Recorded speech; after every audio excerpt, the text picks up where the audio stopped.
मान लीजिए कोई इंसान कार चला रहा है और उसने ना एक ही वक्त पर पूरी ताकत से एक्सेलरेटर और ब्रेक दोनों दबा दिए।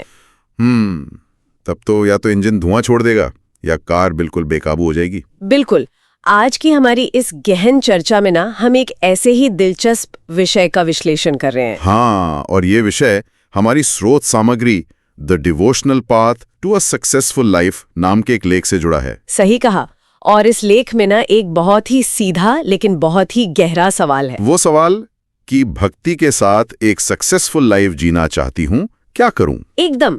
और सुनने में ये बिल्कुल उस कार वाली स्थिति जैसा ही लगता है ना। मतलब सफलता आपको पूरी रफ्तार से दुनिया में आगे दौड़ाना चाहती है। हाँ, वो एक्सीलरेटर है, और जो भक्ति है वो आपको अंदरूनी ठहराव की तरफ खींचती है।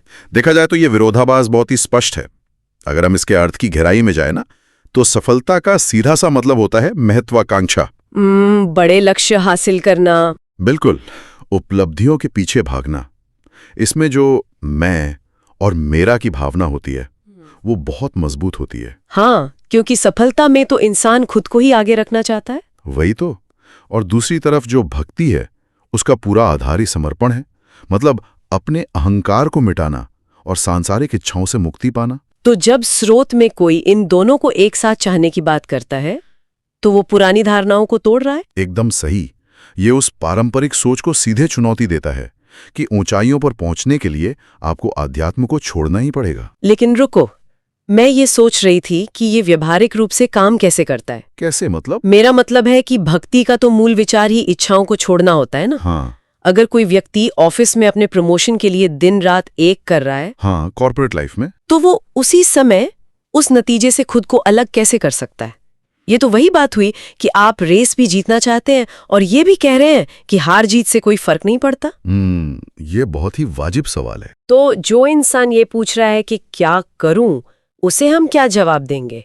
हाँ, यह जमीन पर काम कैसे करता है? यहीं पे ना हमें उस एक्सेलरेटर और ब्रेक वाले उदाहरण को थोड़ा अलग नजरिए से देखने की जरूरत है। अच्छा, वो कैसे?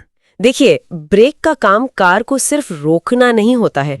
कल्पना कीजिए कि कोई एक बहुत ही घुमावदार पहाड़ी रास्ते पर तेज रफ्तार में कार चला रहा है। हाँ, तो वहां तो ब्रेक बहुत जरूरी है। बिल्कुल। अगर ब्रेक नहीं है तो वो पहली ही खाई में गिर जाएगा। जीवन में सफलता की चाहत वो एक्सेलरेटर है जो इंसान को आगे बढ़ाती है।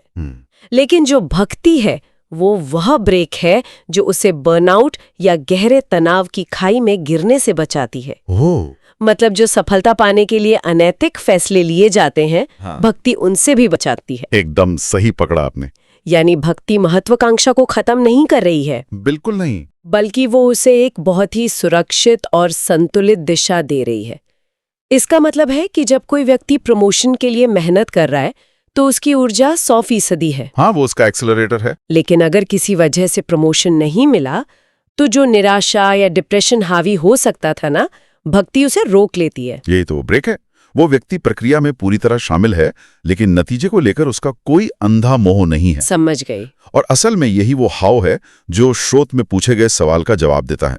जो क्या करूं पूछा गया ना, उसका व्यवहारिक उत्तर इसी संतुलन में छिपा है। मतलब इसके लिए हिमालय पर जाने की जरूरत नहीं। बिल्कुल नहीं। इसका मतलब है अपनी रोजमर्रा की जिंदगी में, जैसे कॉर्पोरेट मीटिंग्स हों या पारिवारिक जिम्मेदारियों, उनमें एक ऑब्जर्वर या दर्शक की तरह काम करना। वाह, एक ऑब्जर्वर की तरह। हाँ, व्यक्ति अपना सर्वश्रेष्ठ प्रदर्शन करता है लेकिन अपनी पहचान को सिर्फ अपनी सफलता या विफलता तक सीमित नहीं रखता। क्योंकि भक्ति ये सिखाती है कि इंसान की असली कीमत उसके बैंक बैलेंस या जॉब टाइटल से कहीं बढ़कर है। बिल्कुल। तो ये केवल कोई किताबी ज्ञान या दार्शनिक विचार नहीं है। आज के इस हाई प्रेशर माहौल में मानसिक शांति बनाए रखने का ये एक बहुत ही प्रैक्टिकल टूल है। सही कहा। जो लोग सफलता के शिखर पर पहुंचकर भी एक अजीब से खालीपन की शिकायत करते हैं ना, उनके लिए ये दृष्टिकोण एक गेम चेंजर हो सकता है। बिल्कुल। इंसान दुनिया की नजर में एक बेहद सफल व्यक्ति हो सकता है, लेकिन अंदर से उतना ही शांत और स्थिर जितना कोई सन्यासी।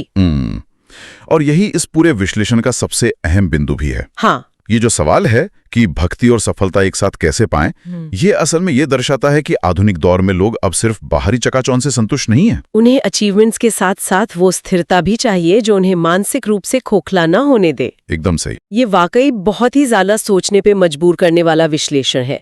लेकिन यहाँ एक और बड़ा सवाल खड़ा होता है जिसे सुनने वालों को इस चर्चा के बाद खुद सोचना चाहिए। वो क्या?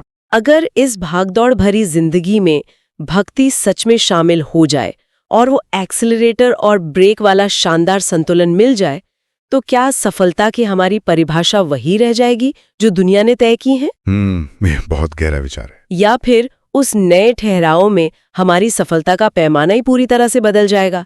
शायद तब उस मंजिल से ज्यादा उस सफर का आनंद मायने रखने लगे।